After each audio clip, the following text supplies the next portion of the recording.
দেখেন, প্রথমত হচ্ছে আমি জাহিদ ভাইকে আশ্বস্ত করতে চাই যে কোনো উপদেষ্টার সাথে আমাদের কোনো ডিল এখনো হয় নাই। আমরা এখনো এত গুরুত্বপূর্ণ দল না।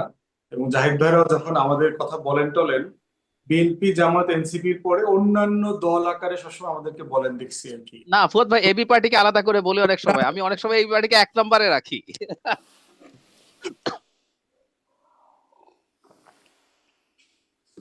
জি, ব্যারিস্টার ফুয়াদের কানেকশনটা আটকে গেল এই অন্যান্য সময়।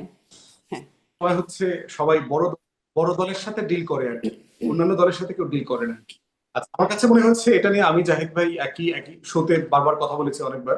আমার কাছে মনে হচ্ছে যারা এগুলো নিয়ে কথা বলছিল উপদেষ্টাদেরকে নিয়ে, এটা আসলে একটা ফ্রাস্ট্রেশন থেকে বলছেন যে যারা এত বড় একটা ত্যাগ, এত বড় একটা আন্দোলন, গণ অভ্যুত্থান হয়ে গেছে, বাংলাদেশটা যেভাবে যতদূর এগোনোর কথা ছিল, যতদূর সংস্কার হওয়ার কথা ছিল, যা যা হওয়ার দরকার ছিল, সেই অনেকগুলো কাজ আসলে হয় নাই প্রত্যাশার অনুযায়ী আর কি। এখন অনেক কিছু হয়েছে, সেটার তালিকাও বিশাল, কিন্তু প্রত্যাশাতে এমন একটা জায়গা যে আপনি এটা আসলে কত উঁচু করেন। এটা হচ্ছে হাই জাম্প দিয়েছেন। আমরা যখন ছোটবেলায় স্কুল কলেজে পড়েছি, আপনাদের মনে থাকার কথা, হাই জাম্পে কি হইতো, প্রতিবার আপনি যখন একটু উঁচু দিয়ে লাফ দিতে পারতেন, পরের বার কিন্তু টিচার আবার আরেক ইঞ্চি বাড়ায় দিত। তো প্রত্যাশাটা এরকম আর কি, যে আমি কতটুকু অ্যাচিভ করলাম, এর বাইরে আরো কতটুকু অ্যাচিভ করবার ছিল। তো সেই জায়গা থেকে নাহিদ এবং আপনার সার্জিস রিসেন্টলি যে মন্তব্য করেছে, এটাকে আমি দেখতেছি পারফরমেন্স আকারে, এবং এটাকে অ্যাড্রেস করা দরকার। এটা ভয়ের আকারে অথবা তারপরে বিচারের আকারে। একই রকম একটা কথা আপনার মনে আছে কিনা, ওই যে আমলাদের একটা প্রোগ্রামে আপনার সার্ভিস একাডেমিতে খালেদা জিয়ার যিনি পিএম হুম, সেক্রেটারি, উনি কিন্তু বলেছিলেন যে 8 জন উপদেষ্টার বিরুদ্ধে আমাদের কাছে সুনির্দিষ্ট তথ্য প্রমাণাদি আছে, যেটা আমরা সময় মতো পাবলিক করে দেবো। তো একইভাবে জাহিদ ভাইয়ের মতো আমি তখন বলেছি যে প্রমাণ থাকলে দুদকে দেন, পাবলিক করেন। এটা তো একটা মোরাল অব্লিগেশন যে আপনি জানেন যে আপনার রাষ্ট্র যারা চালাচ্ছে সেখানে 8টা মানুষ আছে যারা দুর্নীতিগ্রস্ত এবং হুম। তারা সিরিয়াস এলিগেশন। আপনি এটা পাবলিক করে দুদককে দিয়ে দেওয়ার জন্য। আসিফের ব্যাপারেও যে অনেক অভিযোগ আসতেছে না, আমি কিন্তু বারবার এটা বলেছি যে একটা স্পেসিফিক এভিডেন্সের উপরে ভিত্তি করে বিষয়টা দুদকে রেফার করা হচ্ছে না কেন। তো দুদক কেন আসলে এই বিষয়টাকে মানে ধরছে না? মানে দুদক তো সুও মোটো করতে পারে এই বিষয়গুলো। তো করতে পারে, কিন্তু প্রশ্ন হচ্ছে যে বাংলাদেশের ক্ষমতার কাঠামোর যে কালচার আছে, দুদকের যে কাজের লোড আছে, এখন আপনার কমিশনার, আপনি জানেন যে এখনো তাদের 5 জন কমিশনার অ্যাপয়েন্টেড হয়নি, মাত্র 3 জন আছে, তাদের লোকবলের ঘাটতি আছে। দুদকের পক্ষ থেকে বারবার দেখবেন যে অনেক কাজ তারা এগোতে পারছে না, তাদের লোকবলের ঘাটতির কথা তারা বারবার বলছে আর কি।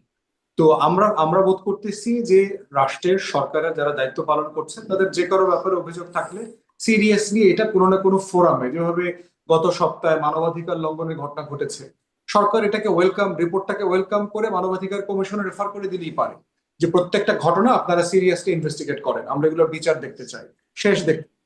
ঠিক হ্যাঁ, একইভাবে সরকারের প্রেস সচিব তো বলেন যে আসলে এগুলো পরিস্থিতি আসলে ভালো, স্থিতিশীল আছে, আইন শৃঙ্খলা পরিস্থিতি, মানবাধিকার পরিস্থিতি, এগুলো বাড়িয়ে বলা হচ্ছে। করতেই পারেন, দ্বিমত করে কোনো সমস্যা নাই, বাট দিন শেষে আপনি রিপোর্টটাকে কিভাবে অ্যাড্রেস করতেছেন।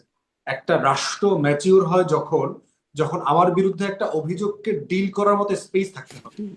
এটা সত্য হোক মিথ্যা হোক, আমি একমত হই দ্বিমত হই, রিপোর্টটাকে তো আপনি এক জায়গাতে পাঠাবেন রাষ্ট্রের কোন ইনস্টিটিউশনের কাছে, যে এটা খতিয়ে দেখা দরকার কি হচ্ছে, সত্য কিনা।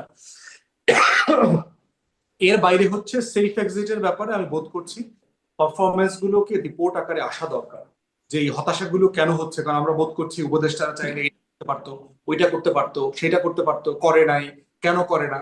তা আসলে সরকার কি করেছে। আমি মাননীয় প্রধান উপদেষ্টার সামনে আপনার বারবার এটা বলেছি যে আমাদের 1 বছরের আমল নামাটা ইয়ে করেন, আপনি পাবলিক করেন, প্রত্যেক উপদেষ্টা আসলে 1 বছরে কি করেছে। হুম। উপদেষ্টাদের সম্পদের হিসাব দেওয়ার কথা ছিল, মানে অনেক কিছুই ছিল, করলেন না তো কিছুই। কথা আমি বারবার বলেছি যে যারা জি, আপনি বলেছেন। ছিলেন তারা মাইকের এপাশে থাকলে সবসময় বলতেন বিএনপি আওয়ামী লীগ কেন এটা করে না, ওইটা করে না, সেটা করে না। তো আপনারাও কি এক্সাম্পল সেট করতে পারলেন? আপনাদেরকে যখন দায়িত্ব দেওয়া হলো, এই জায়গাগুলো একটা ফ্রাস্ট্রেশন তৈরি করেছে। জি, জি, নিশ্চয়ই। আবার যখন তারা সুশীল সমাজে ফিরবেন, তারা কি আর এই প্রশ্নটা করতে পারবেন যে ক্ষমতাকে এই প্রশ্ন করতে পারবেন? সেই প্রশ্নটা কিন্তু আপনি বলছিলেন যে দুদকের লোকবল কম ইত্যাদি, মানে বিরোধী দল বা যারা ক্ষমতার বাইরে তাদের ক্ষেত্রে আসলে করা যায়, সরকারে যারা থাকেন সেটা এখন না, বরাবরের মতোই আসলে তখন লোকবলের প্রশ্নটা কি আসে, মানে তারা কেন আনটাচড থেকে যান, এবং তাদের বিচার তখনই প্রশ্ন আসবে যখন ক্ষমতা ছেড়ে যাবেন, ওই সেফ এক্সিট নাকি না, সেই প্রসঙ্গগুলো হয়তো এই জন্যই আসে কিনা